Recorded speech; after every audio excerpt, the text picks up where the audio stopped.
नमस्कार। आज हम एक बड़े अहम अदालती फैसले पर बात करेंगे जिसने नाबालिगों से जुड़े कॉन्ट्रैक्ट्स के बारे में भारत में स्थिति एकदम साफ कर दी। जी, मोहरी बीवी बनाम धर्मोदास घोष 1903 का मामला। हाँ, ये बड़ा दिलचस्प है। सोचिए, एक नाबालिग है, कर्ज लेता है, अपनी उम्र भी शायद सही नहीं बताता, और फिर भी अदालत कहती है कि उसे पैसे लौटाने की जरूरत नहीं। बिल्कुल। तो सवाल यही उठता है कि क्यों? क्या एक नाबालिग का किया गया अनुबंध मतलब कॉन्ट्रैक्ट कानूनी तौर पर मान्य होता है? और अगर वो अपनी उम्र गलत बता दे तो क्या? और सबसे बड़ा सवाल, क्या उसे लिया हुआ पैसा वापस करना पड़ेगा, खासकर तब जब उधार देने वाले को या उसके एजेंट को पता था कि वो नाबालिग है? तो हम इसी गुत्थी को सुलझाने की कोशिश करेंगे प्रिवी काउंसिल के फैसले को आधार बनाकर। चलिए शुरू करते हैं। तो मामला 1895 का। हाँ, धर्मोदास घोष एक नाबालिग। उसने साहूकार ब्रह्मोदत्त से 20,000 रुपए उधार लेने के लिए अपनी संपत्ति गिरवी रखी। उस समय 20,000 रुपए तो बहुत बड़ी रकम होती होगी। बिल्कुल। और ये सारा लेन देन देखा ब्रह्मोदत्त के वकील केदारनाथ मित्तर ने। अच्छा। लेकिन यहाँ एक पेच था। कॉन्ट्रैक्ट होने से ठीक पहले धर्मोदास की माँ के वकील ने केदारनाथ को एक चिट्ठी भेजी। चिट्ठी? उसमें क्या था? उसमें साफ साफ लिखा था कि धर्मोदास नाबालिग है, मतलब माइनर है। अरे, तो केदारनाथ को पहले से पता था? जी।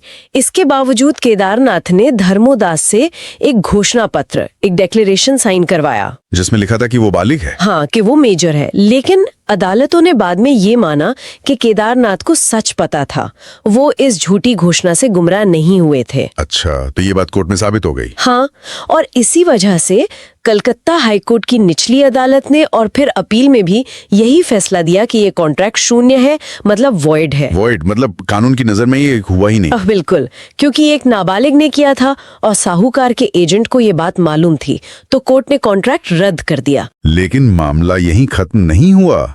साहूकार के वारिस यानी अपीलकर्ता इसे प्रिवी काउंसिल ले गए। हाँ, वो आसानी से मानने वाले नहीं थे। उन्होंने प्रिवी काउंसिल में कई दलीलें। पहली ये कि एजेंट यानी केदारनाथ को जो पता था वो प्रिंसिपल यानी ब्रह्मोदत्त का ज्ञान नहीं माना जाना चाहिए। ये तो तकनीकी नुक्ता है। पर प्रिवी काउंसिल ने इसे नहीं माना। उन्होंने कहा कि जब एजेंट काम देख रहा है तो उसकी जानकारी प्रिंसिपल की ही जानकारी है। ठीक है, और क्या दलील थी? फिर उन्होंने कहा एस्टॉपल का सिद्धांत लागू होना चाहिए, मतलब भारतीय साक्ष्य अधिनियम की धारा 115। अच्छा, एस्टॉपल वो क्या होता है? इसका मतलब है कि अगर आपने कोई बात कही है और उस पर भरोसा करके किसी ने कुछ किया है तो आप बाद में अपनी बात से मुकर नहीं सकते।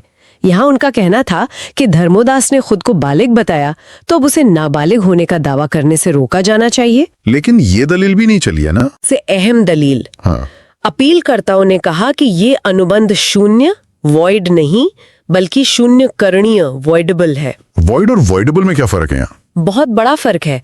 अगर कॉन्ट्रैक्ट से वॉइडेबल होता, मतलब जिसे बाद में रद्द किया जा सके, तो भारतीय अनुबंध अधिनियम की धारा 64 लागू होती। और धारा 64 क्या कहती है? वो कहती है कि अगर कोई वॉइडेबल कॉन्ट्रैक्ट रद्द किया जाता है तो जिस पार्टी ने उसके तहत कोई फायदा लिया है उसे वो फायदा लौटाना होगा। ओह, अच्छा। तो अगर कॉन्ट्रैक्ट वॉइडेबल होता तो धर्मोदास को 20,000 रुपए वापस करने पड़ते। हाँ, यही उनकी दलील थी।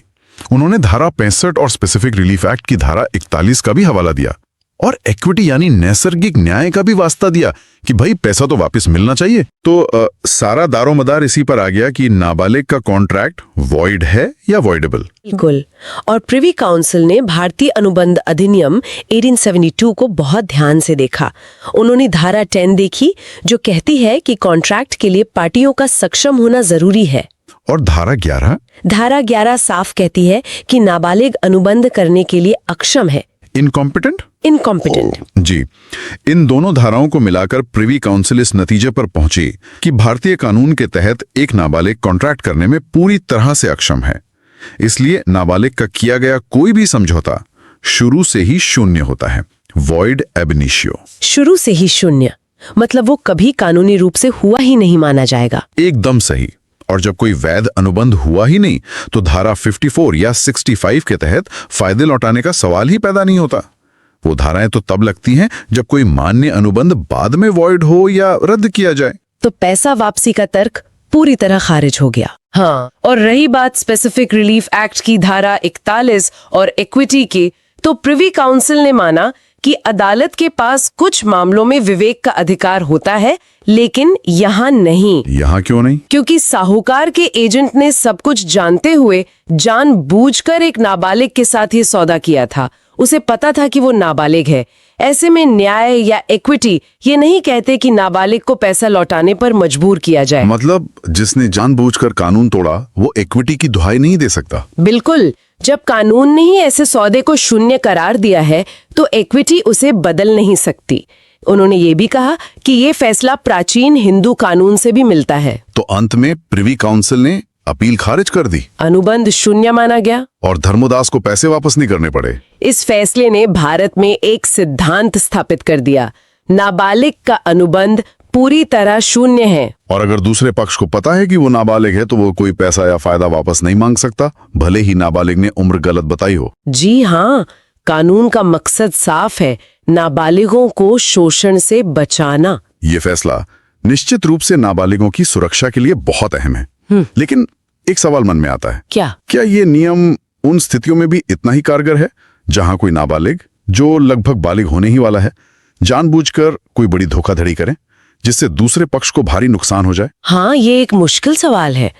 कानून को सुरक्षा और व्यक्तिगत जिम्मेदारी के बीच संतुलन कहाँ बनाना चाहिए, ये हमेशा सोचने वाली बात रहेगी।